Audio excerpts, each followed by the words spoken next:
It was a secret World War II project with an urgent mission. Develop a powerful new bomb to fend off the Germans, who were threatening the European continent. British scientists tried to perfect a chemical bond they referred to as Research Department Explosive, or RDX, nearly twice as powerful as TNT. RDX, most powerful explosive in existence. It's so dangerous in the raw state that it must be stored underwater. But they needed thousands of tons to win the war, and they couldn't make it fast enough.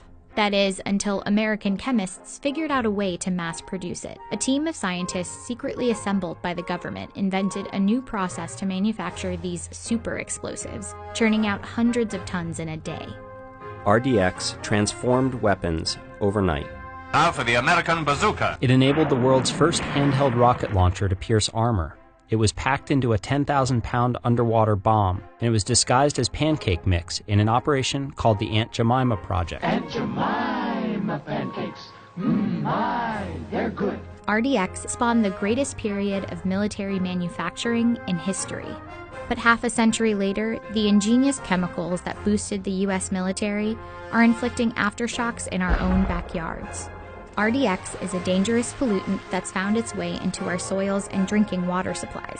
And the Environmental Protection Agency has been tasked with figuring out exactly how much of a health risk it poses to us and how much of the mess the government needs to clean up.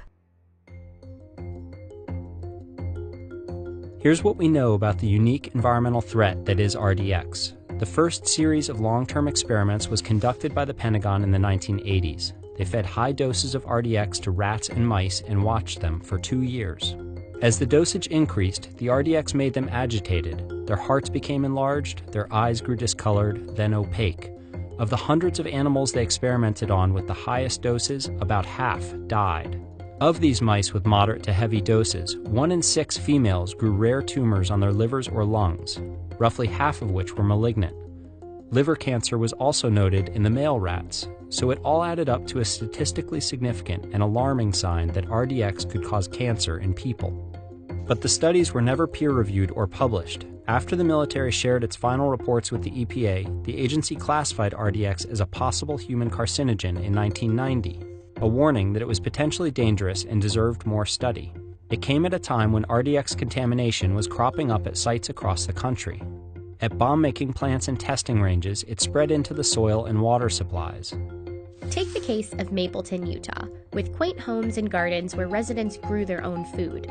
At least until 1997, when residents got a letter from the nearby Trojan plant, which was contracted by the military to manufacture and recycle bomb materials. The letter said, "Don't be alarmed, but if you use the water from your well for culinary purposes, we ask that you contact us immediately." For at least 20 years, the Trojan plant discarded waste including pure RDX into ponds and an unlined irrigation ditch. 6 neighbors, all living within a quarter mile of that ditch, had developed cancer since living there. And they found out the Trojan plant was well aware of the groundwater RDX pollution years before they told the residents. But to hold the company accountable for their cancers, the residents needed to prove the dangers of RDX itself. A professor they hired linked 2 of the compounds found in RDX with the type of cancer that several of the Mapleton residents had. He calculated Mapleton had twice as many cases of non-Hodgkin's lymphoma and 3 times as many cases of leukemia than would have been expected in the area. His team concluded that residents got their cancer by eating food grown with RDX-contaminated water. Vegetables seemed to concentrate the chemicals and amplify their exposure. Calculations suggested eating a carrot from one of their gardens was 286 times worse than simply drinking the RDX-contaminated water. But the Mapleton case never made it to trial.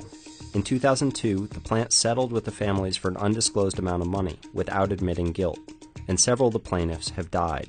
Today, the Pentagon continues to manufacture RDX and uses it widely, and the number of communities that face environmental threats from it has continued to grow. RDX has been found everywhere from wells near Fort Jackson in Columbia, South Carolina, to the drinking water near Kingsport, Tennessee, and the groundwater across an old missile factory near Los Angeles. In fact, for the first time, we know the extent of the U.S. military's role as a polluter.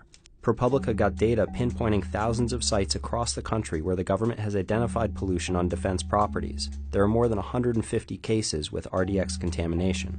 For decades, as these cases were documented, the U.S. military claimed immunity from EPA oversight and tried to evade environmental regulations, which would force them to clean it up.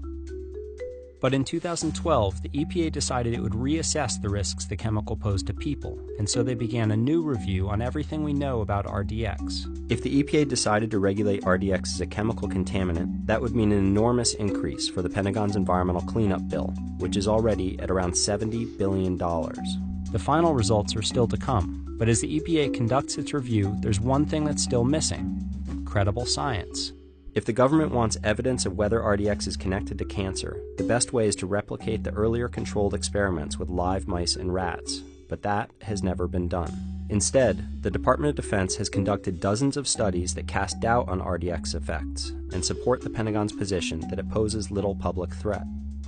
These studies were funded by the military, an agency with a stake in the outcome of the EPA's decision. So there's skepticism about the objectivity.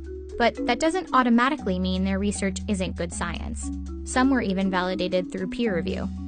Even though the EPA appeared ready in 2013 to label RDX a likely carcinogen, it is now poised to downplay its risk with a tag that says it's merely suggestive of cancer.